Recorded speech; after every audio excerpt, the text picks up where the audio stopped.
Bom dia!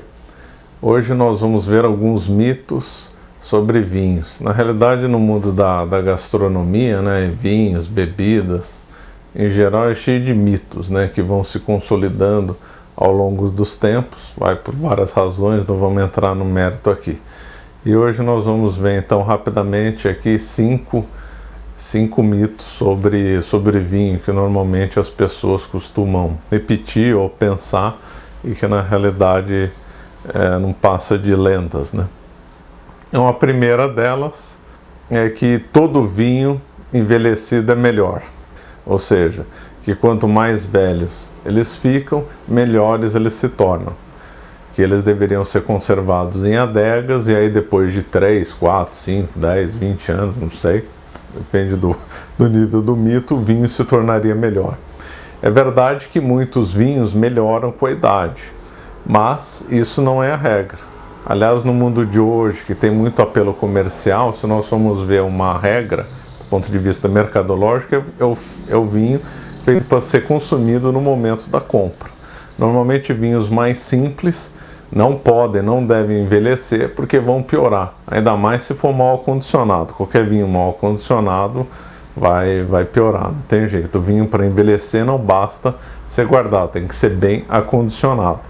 E aí como faz para saber se um vinho tem que ser envelhecido ou não? Bom, a primeira regra é entender do vinho, mas para quem não entende, lê o rótulo, procura se informar no rótulo. Segundo, ou pergunta para algum especialista ou para quem vendeu o vinho, se a pessoa entender, claro. E o terceiro item, que normalmente, conforme eu falei, os vinhos mais baratos costumam não envelhecer. Então, pegando essas três regras, dá para se segurar para se proteger de não ter uma surpresa desagradável, guardar um vinho e depois tomá-lo e ver que ele já está ruim, já vinagrou ou ficou até mesmo podre, né?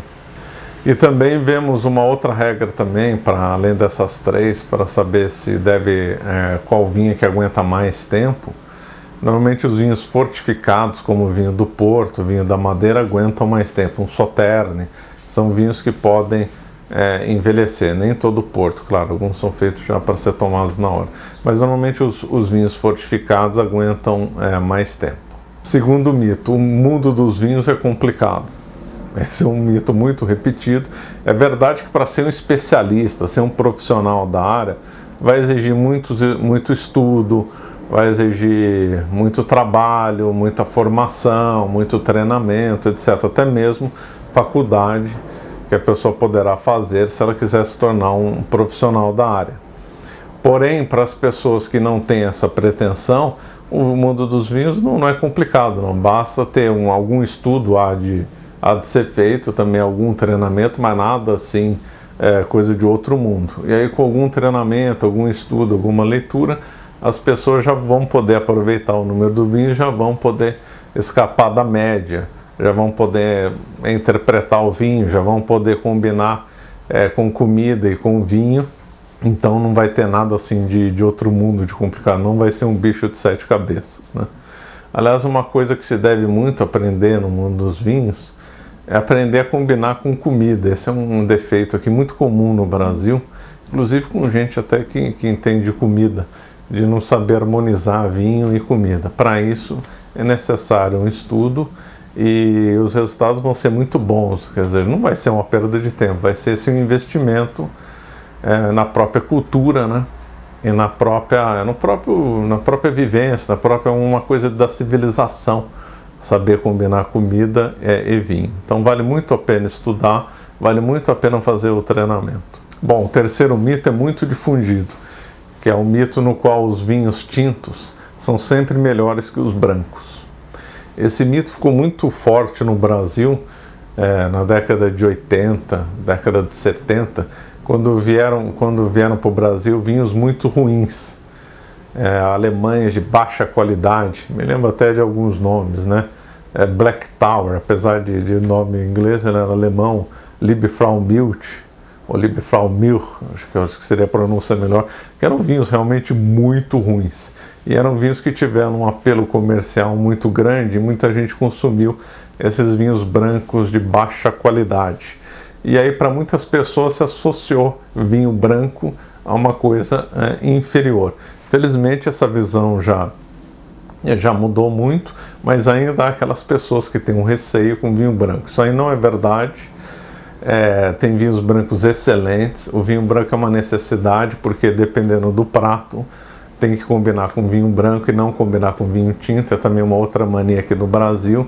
Uma pessoa escolhe um peixe, um camarão e escolhe um vinho tinto. O pior é que às vezes a pessoa escolhe um vinho caro, tinto, para comer com camarão, e é um desastre completo.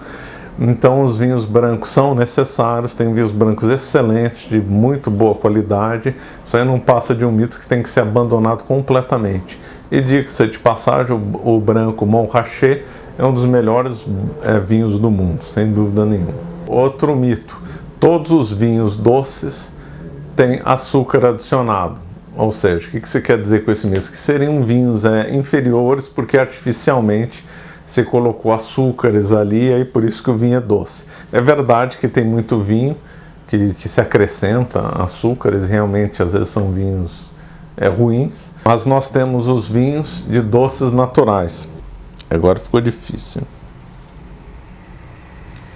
Mas nós temos os vinhos doces naturais, nos quais há duas opções: ou o suco de uva inicial é particularmente doce, graças à colheita tardia, à secagem dos cachos ou à podridão nobre, ou a fermentação é interrompida pela adição de álcool para preservar os açúcares naturais. Nos dois casos, o açúcar presente nas uvas é o natural delas. Ou seja, nós temos então vinho doce que, por incrível que pareça, não foi acrescentado açúcar nenhum. Exemplo, Sauternes, podridão nobre. Então, a pessoa que às vezes não está familiarizada no mundo do vinho, toma um Sauternes, outro colheita tardia, outro de podridão nobre, ou qualquer um desse nível que eu falei, e acho que acrescentou açúcar, porque não é possível um vinho ser doce. Não, é um processo natural, surpreendentemente natural para alguns, então pertence à uva mesmo, né? Uma coisa natural. Então, esse foi outro mito que tem que ser abandonado. Por fim, o quinto mito, é lógico que existem outros mitos, hoje nós falamos desses 5, né? O outro mito muito difundido também no Brasil é que qualquer vinho combina com qualquer queijo. Não, esse é um mito que tem que ser completamente eliminado, porque há combinações verdadeiramente desastrosas de vinho com queijo, né? De vinho com queijo. Exemplo de uma combinação desastrosa que eu já vi por aí, que é o vinho tinto Cabernet Sauvignon combinado com Gorgonzola. Essa combinação é desastrosa, né? É uma coisa assim que chega até a ser revoltante fazer uma combinação dessa. Simplesmente dá um desastre completo. Não, tem que se conhecer as características do vinho e as características do queijo para fazer uma boa harmonização. Então não dá para fazer qualquer vinho com qualquer queijo. Exemplo de combinações perfeitas: Sauternes com Roquefort, outro Chianti com parmesão, outro queijo de cabra com um vinho espumante espanhol, uma cava, fica perfeito. E outras também, queijo camembert com vinho branco do Vale do Loire ou algum similar, também dá uma combinação excelente. Então tem que conhecer o vinho e o queijo, não dá para qualquer vinho com qualquer queijo. E depois, outro erro do Brasil, quando for fazer queijo e vinho, é colocar muito queijo com muito vinho. Não dá. Tem que ser com poucos tipos de queijo, ou até mesmo até um, depende se for o caso, com um tipo de vinho. E se for trocar o queijo, troca o vinho. Não, um vinho nunca vai conseguir acompanhar todos os tipos de queijo. Então, não cometam esse erro. Estudem antes, façam com poucos queijos. Toda vez que for trocar o queijo, troca de vinho. Aí vai ser um queijo de vinho bom. Aprendendo essas coisas, a pessoa não vai gastar mais dinheiro porque fez uma combinação boa de queijo e vinho. É só saber ordenar, o preço acaba saindo o mesmo. Já que você vai comprar os mesmos vinhos, os mesmos queijos, só vai ser uma questão de ordenar. E o resultado final vai ser muito melhor. Então, hoje nós vimos esses 5 mitos. Se você gostou do nosso canal, por favor, se inscreva nele e nos siga no Instagram. Muito obrigado.